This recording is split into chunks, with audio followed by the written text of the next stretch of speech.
Well, you know, ladies and gentlemen, Buddy Holly and the Crickets split up in October 1958. Jerry and I went back down to our home in Lubbock, Texas, and we left Buddy alone in New York City. See, he was recording in complete orchestras, and why, he was one of the biggest names in the business at that time. So you can imagine our surprise when one night we got a call from Buddy's wife, Maria Elena. She tells us Buddy's missing us something terrible. In fact, he wants us to rejoin him on a tour and play a gig up in Moorhead, Minnesota. Hell, we didn't need no coaxing. We had the bass strapped to the roof of the car and we was on the road before the sun was in the sky. But Buddy never made it to that show, did he?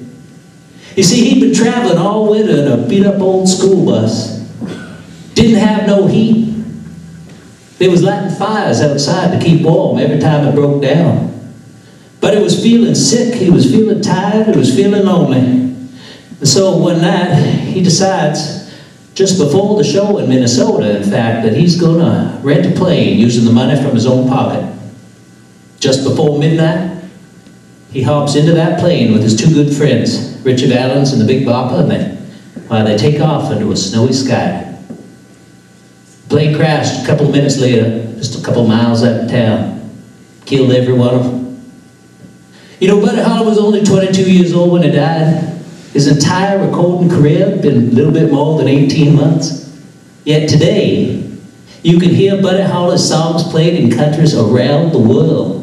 Every one of you knows Buddy Holly songs. They haven't died. They've become more popular.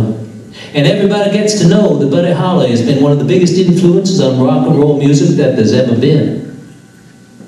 So sometimes late at night, while Jerry and I, we start to jam and we wonder, what would it have been like to play just one more song with our good friend Buddy?